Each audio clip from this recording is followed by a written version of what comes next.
ثابت ہوتا ہے کہ مسجدیں بطور خاص مردوں کے لیے ہیں، جبکہ عورتوں کی نماز اس کے گھر میں زیادہ بہتر ہے نہ کہ مسجد میں۔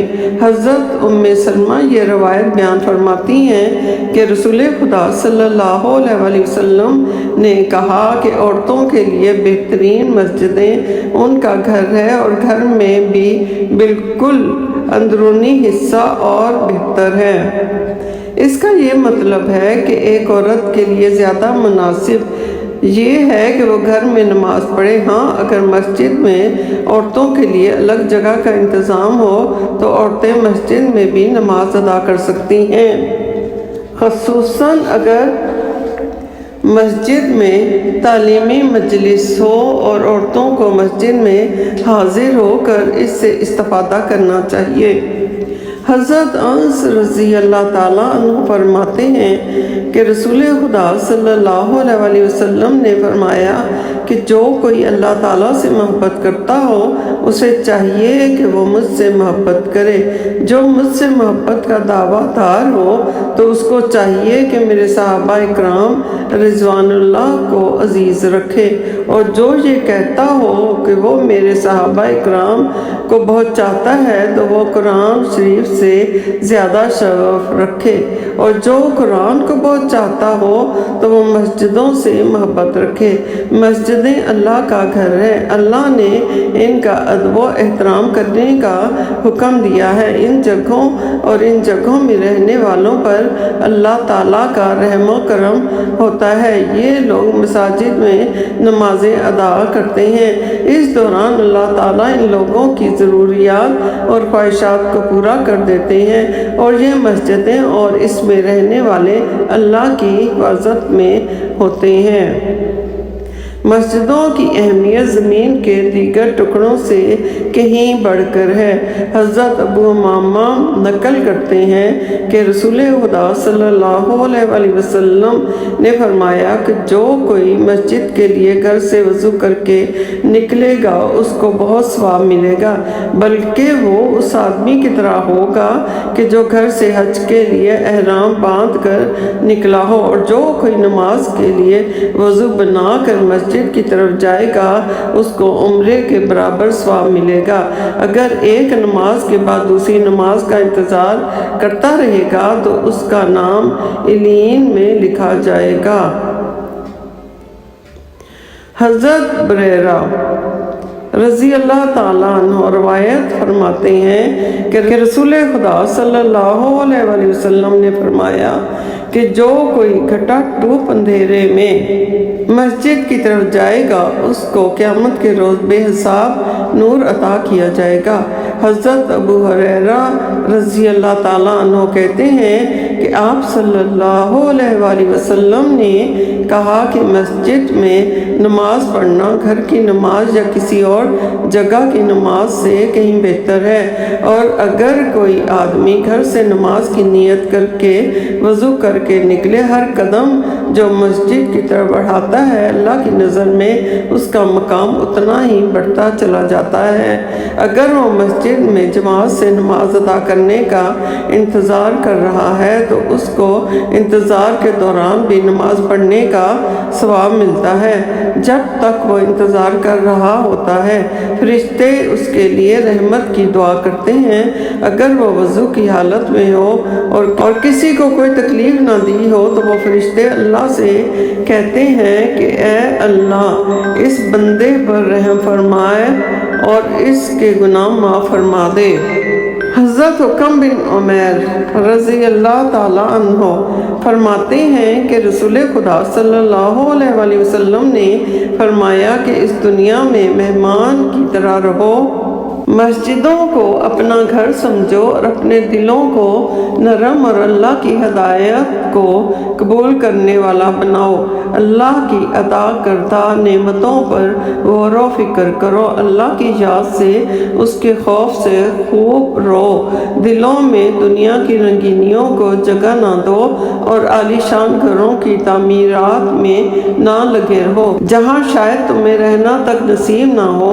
علاوہ ازیں اپنی ضروریات سے زیادہ دولت جمع نہ کرو، ایسی تمنائیں نہ کرو کہ جو پا نہ سکو۔ حضرت ابوالدرداء رضی اللہ تعالیٰ عنہ نے اپنے بیٹے کو نصیحت کی کہ مسجدوں کو اپنا گھر سمجھو، کیونکہ انہوں نے اللہ تعالیٰ کے رسول خدا صلی اللہ علیہ وسلم کو کہتے سنا تھا کہ جو کوئی مسجدوں کو اپنا گھر سمجھے گا اللہ تعالیٰ اس کے دل کو سکون دے گا اور قیامت کے روز پل صراط پر سے اس کا گزر آسان کر دے گا۔ حضرت رسول خدا صلی اللہ علیہ وسلم اپنی عمر کے آخری حصے میں کہتے تھے کہ بہت سارے لوگ مسجدوں میں گروپ کی شکل میں بیٹھیں گے اور وہاں صرف دنیا کی باتیں کریں گے اور دنیا سے محبت ان کی گفتگو میں نظر آئے گی۔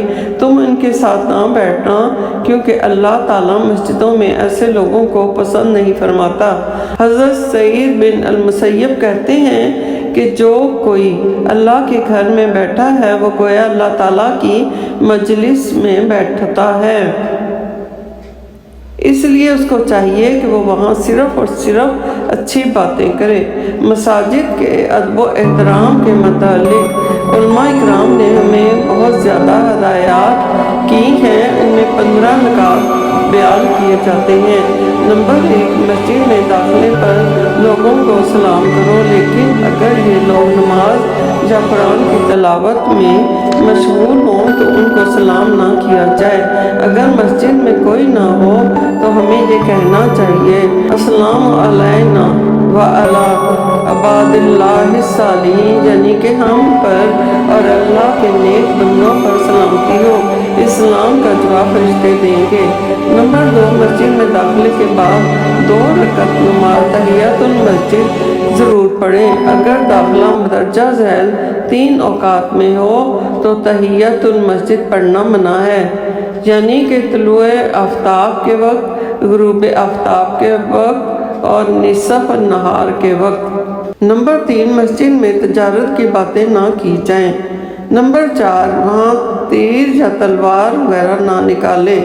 نمبر 5، اپنی گمشدہ چیزوں کا اعلان مسجد میں نہ کیا جائے۔ نمبر 6، دنیا کی باتیں مسجد میں نہ کی جائیں۔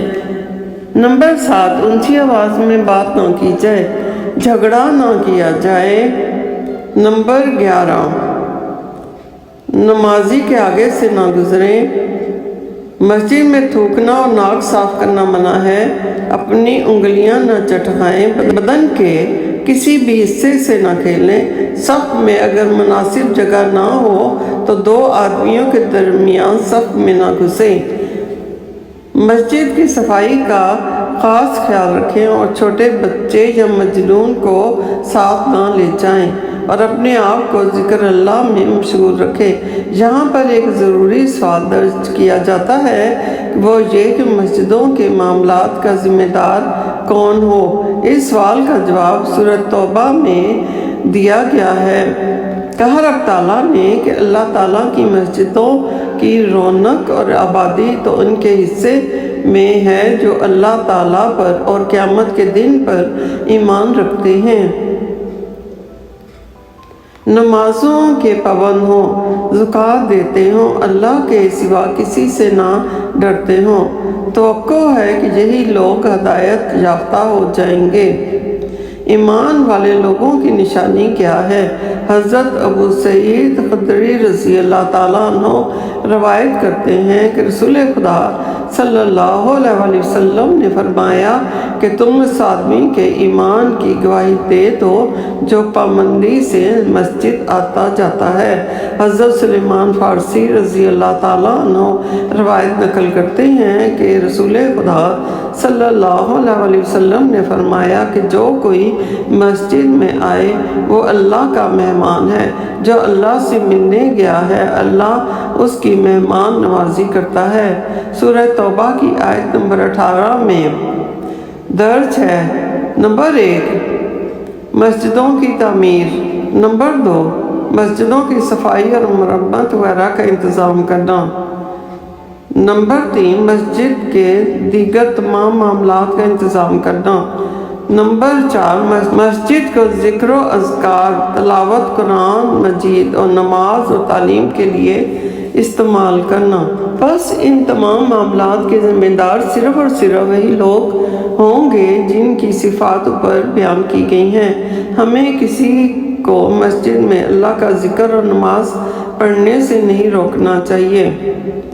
کہا رب تعالیٰ نے کہ اس شخص سے بڑھ کر ظالم کون ہے جو اللہ تعالیٰ کی مسجدوں میں اللہ تعالیٰ کے ذکر کیے جانے کو روکے اور ان کی بربادی کی کوشش کرے، اور ایسے لوگوں کو یہ حق نہیں کہ مسجد میں داخل ہوں، مگر ڈرتے ڈرتے ان کے لیے دنیا میں بھی رسوائی ہے اور آخرت میں بھی بڑا عذاب ہے۔